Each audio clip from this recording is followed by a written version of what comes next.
Welcome to segment 6 of A Journey Through Assyrian History.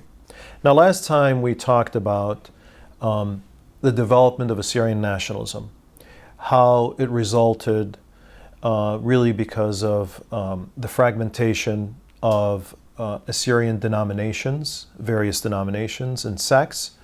And as a result of that, Assyrian intellectuals began to view their history as a sort of savior, their ancient history in particular, their continuous history, as a sort of savior to the bad situation that existed, which was really a fragmentation of the Assyrian people along sectarian lines. Today we want to look at what they were looking at, what the Assyrian intellectuals in the late 19th and early centuries were really looking at. A rocky cliff towering high above the Tigris River bend. Imagine this at night, as the moon glitters in the clear sky, and as the river meandering the valley is the only sound you hear, and the rocky cliff towering above the valley, reflecting in the light of the moon against the dark skies, mystically appears to represent something otherworldly.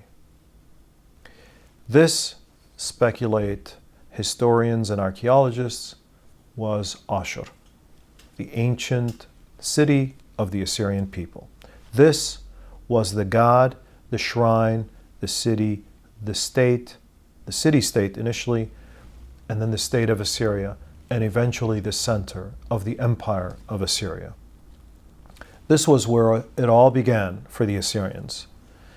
It is from this place, thousands of years ago, that the Assyrians, the followers of Ashur, or the Ashurians, take their name.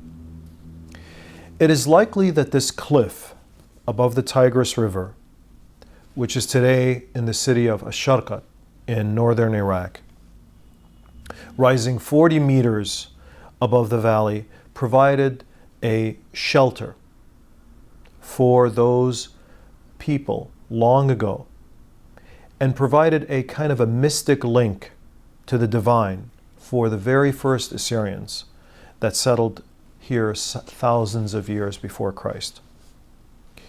Though Ashur was by no means viewed as a rocky cliff, meaning the god Ashur, or even as a stationary deity, the shrine and the city were viewed as holy and a physical extension of his sacred presence. This was his holy city. Just as today people consider spaces in Jerusalem or in Mecca to be of the utmost importance in terms of the sacred, the Assyrians had Ashur, the holy city. Ashur, the shrine, and the city did not limit the physical presence of and the power of Ashur, the god, but this was his place. This was his link to the people of Assyria, his sacred covenant with those people. Always then, Ashur was the sacred place of holiness for the Assyrians, where Assyria's shrine existed, Assyria's greatest shrine existed. It was, if you will, the Vatican of Assyria. It was in this place that the king, the Assyrian king, over 120 times was consecrated, meaning 120 kings in Assyrian history. And this was the place, the city of Ashur, the holy city of Ashur, where all Assyrian kings were buried. Unless one was consecrated here, he could not be called properly or officially a king in Assyrian law. Now, knowing that this was the most blessed place in Assyria, it was its beginning and its center, Ashur never lost its reverence for the Assyrians as long as they existed as a people.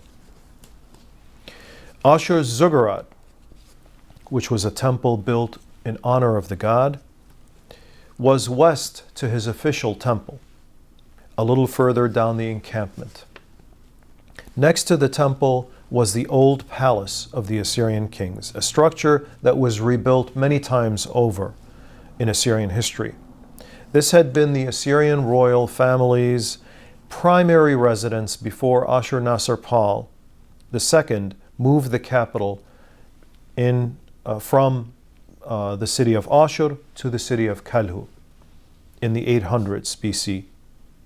The tombs below the palace, the old palace, were where the bodies of the deceased Assyrian kings were buried right until the end of the empire, as they were returned to the heart of Assyria. The building was incredibly important to Assyrian ideology.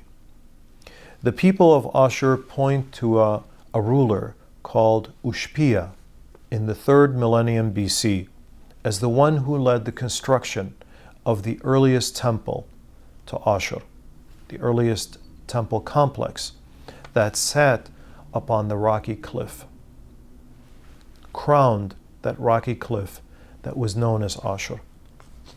This temple, an incredibly huge sanctuary, was cared for by the people of Assyria for thousands of years before Christ and up until 247 AD, when this sanctuary was destroyed by the Sasanians when they took over Mesopotamia. Now, the Assyrian king and Ashur, his god, had a very special relationship. The relationship of Ashur and the Assyrian rulers was defined by the belief that Ashur was the king and the universal god, the overlord of all the beings on earth, and the Assyrian king was his representative on earth. Ashur had a special relationship with his people, the people of Ashur or Assyria, and their ruler was the chief priest that served him and the people. In the early history of Assyria, the title that came to be known as King Sharu meant only the god himself. In other words, only Ashur was referred to as Sharu, not a human being. The ruler of the Assyrians was known variously as Waklu, which was the overseer, or Shangu, the priest, the highest sacred office, or Ishaku, which meant the city lord, but not Sharu at this time. It is clear that Assyrian sovereigns during this period, thousands of years before Christ, were not absolute rulers, but shared their authority with a popular or city assembly, a much more democratic form of government, one could say, something termed Alum Sahar Rabbi. The ruler of Ashur then held a rather religious office, being the chief priest, much like the Pope or the Patriarch, divinely chosen by his God to lead his people in concert with the popular assembly. The Assyrian ruler at this time provided religious and spiritual guidance to the people of Assyria. The Assyrians never considered their kings or rulers at this time to be divine or to be gods on earth. They were chosen to lead through divine guidance and blessed to do so. And in old Assyria, the ruler's power was balanced by the city of Ashur's city assembly or popular assembly. This assembly was made up of the heads of Assyria's leading families or Ashur's leading families, representing the larger citizen body. One scholar describes the Assyrian government at this time as a parliamentary monarchy, where the head of the state is not actively involved in governmental leadership. One can imagine the disputes and arguments that went on in the assembly of Ashur, as one representative argued his points and was opposed by another, probably not much different in terms of substance than the arguments we hear today being argued in the various parliaments across the world. This was to change, however, in the 14th century BC. Assyria's government was transformed drastically at that time. Assyria went from a city-state to a territorial state, similar to a nation-state. It broke free of the domination of the Mitanni, an Indo-European people, and absorbed territories around it. Assyria, being pushed by the powers around it, pushed back and grew. It included most of what is today northern Iraq and large parts of Syria and eastern Turkey. The ruler that brought this change about was Ashurbanipal I, 1365 to 1330 BC. He changed the status of the Assyrian king. For the first time, he took the title Sharu and demanded more power than any of his predecessors ever had, his predecessors who had ruled a parliamentary monarchy. He claimed for himself not only the religious role of God's representative on earth, but also the head of the military, the commander-in-chief, if you will. His religious authority was expanded through military power, and success on the battlefield was viewed as something divinely granted and also blessed. The king enjoyed the favor of the god Ashur and the lesser gods of Assyria. The king in Assyria was now much more powerful than before, setting the stage for the growth of the Assyrian state and later the Assyrian Empire for another close to 1,000 years. Now, the parliamentary monarchy of the city-state of Ashur had now become the absolute monarchy of the kingdom and later of the empire of Assyria. The list of Assyrian kings. I alluded to this before, and this was something incredible. About 120 Assyrian kings, one following another. The list of Sharmat Ashur, or the kings of Mat Ashur, or the land of Ashur, or the land of Assyria, is a list that Assyrians kept for several centuries, written in clay and possibly stone. Parts of this list, especially for the early Assyrian kings, may be mythical, according to many scholars.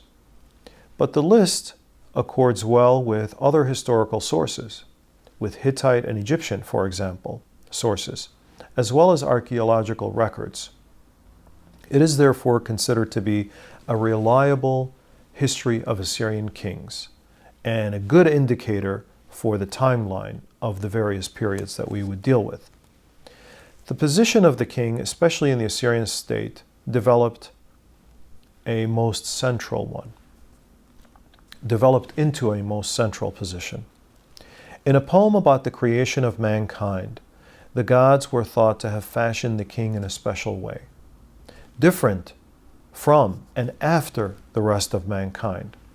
Quote, Ea, the god of wisdom, opened his mouth to speak, saying to Belet Ili, the goddess of creation, "You are Belet Ili, the sister of the great gods.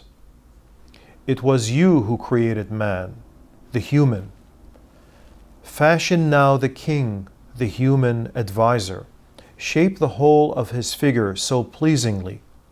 Make perfect his countenance, and well-formed his body. And Belet Ili, fashion the king, the human advisor." End of quote. This was a poem in ancient Assyria.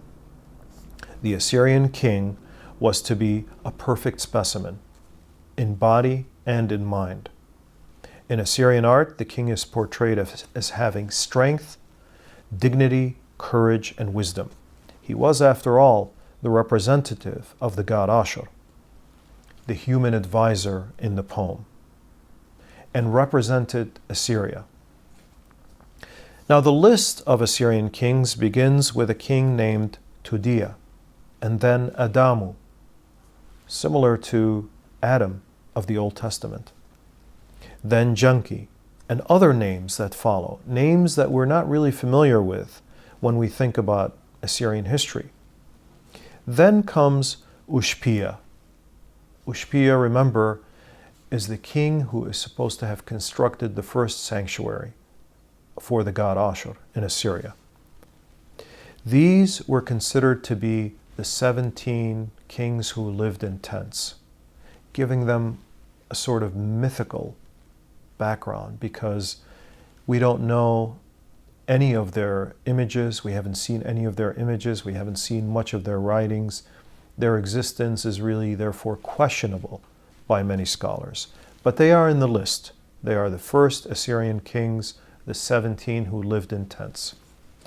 After this comes, quote, the 10 kings who were the ancestors, meaning possibly, according to many scholars, as the kings who first settled the city of Ashur and later the kingdom of Assyria. They are recalled in the list as Aminu, who was the son of Ilu Kakbapu, and so on. So the list is of one king who is the son of another, showing a continuous list of dynastic families, one after the other, or kings following in the dynasty. This is very similar, perhaps, to the genealogy of Jesus that was found in Matthew in the Bible, where one king follows another to show some sort of continuity. The list continues from the earliest kings to the very last king, Ashurbanipal II of Assyria, the king who wasn't consecrated in the temple of Ashur and therefore was always known as a prince rather than a king. Although he led Assyria ultimately to its defeat, he tried to regain Assyrian power but failed in 609 BC. What is important here is the sense of continuity that the Assyrian scribes and kings felt was prevalent. The Assyrians and their rulers were an ancient people, viewing their ancestry and their history as something unique, something continuous through thousands of years of history. We do not have any images or direct writings, as I said, of these early Assyrian kings, and even their names sound unfamiliar. We must remember, however, that this history is one that reaches, to use a familiar phrase, into the mists of the past. In other words, the historical and archaeological record does not give us much. What we have instead is a list compiled over many centuries, written and rewritten by various scribes. Join us in the next segment as we discover the nature of old Assyria.